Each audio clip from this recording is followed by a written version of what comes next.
마지막 휴버 키워드는 어떻게라는 키워드를 가지고 왔습니다.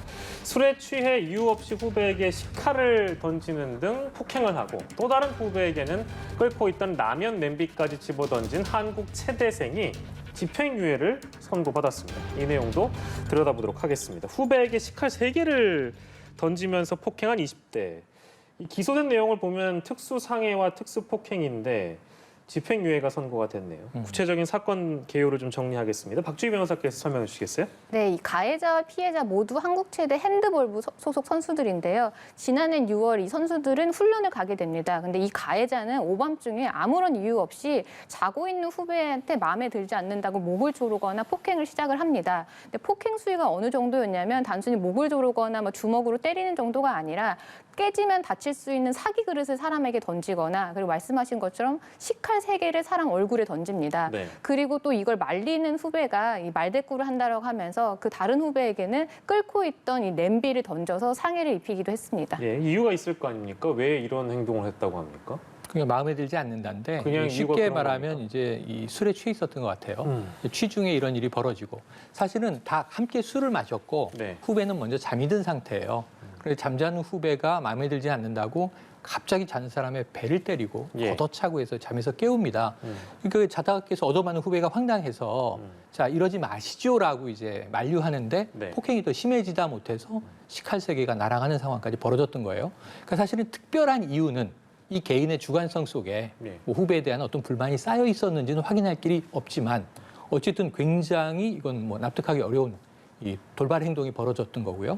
그리고 결국 이것은 제가 보기엔 식칼 3개를 사람에게 던지면 살인미수 아닌가 싶은 거죠. 네네네. 다행히 이제 크게 다치거나 예. 이 상해나 살인이 이제 사망이 이루어지지 않았지만 이건 굉장히 위험한 일로 결코 해서는 안 되는 일을 이 같은 학교의 선배가 한 일 네. 아니겠습니까? 그래서 지금 문제는 형량이 너무 작은 것 아닌가. 네. 이런 것에 대해서 이 문제는 그렇게 지금 대중들에게 회자가 되고 있는 상황이에요. 네, 징역 1년 2개월에 집행유예 2년, 징역형의 집행유예인데요.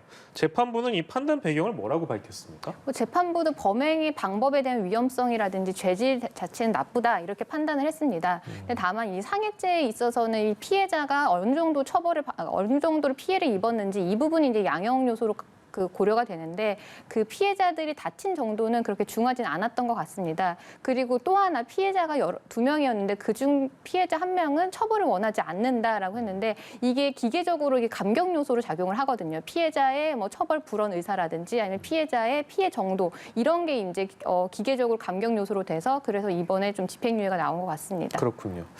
이번 사건은 남자 핸드볼 팀에서 벌어진 사건인데 또 체육계 폭력 문제, 그러니까 체육계에서 벌어지고 있는 여러 이제 사건 사고들을 저희가 참 많이 전해드리곤 하는데요. 사실 이때만 또 지나면 잠잠해졌다가 또 잊을만 하면 또 스포츠계에서 또 문제가 불거지고요.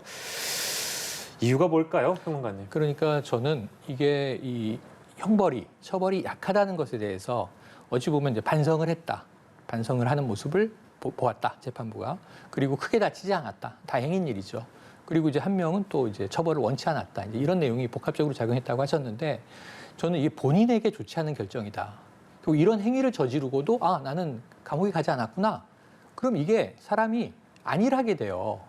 사실은 한번 큰 벌을 받아야 정신 번쩍 차리고 다시는 이런 일을 하면 안 되는구나라고 해서 우리가 늘 엄벌을 원하는 이유는 그 죄인을 미워해서라기보다는 어떻게 하면 저런 행동을 근절시킬 수 있을까?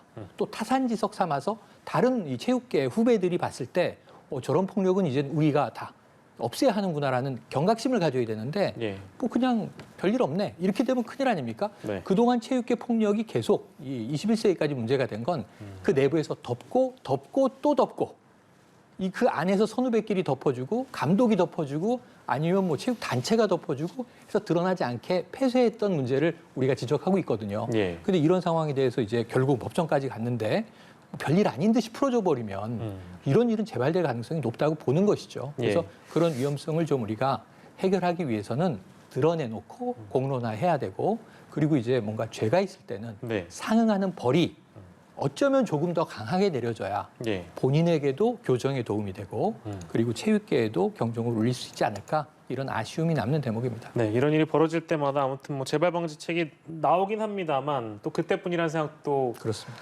항상 드는 것 같습니다. 오늘은 4가지 사건 좀 빠르게 다뤄봤는데요. 사건 큐브까지 함께 해봤습니다. 최영일 시사평론가, 박주희 변호사와 이 시간 함께했습니다. 고생하셨습니다.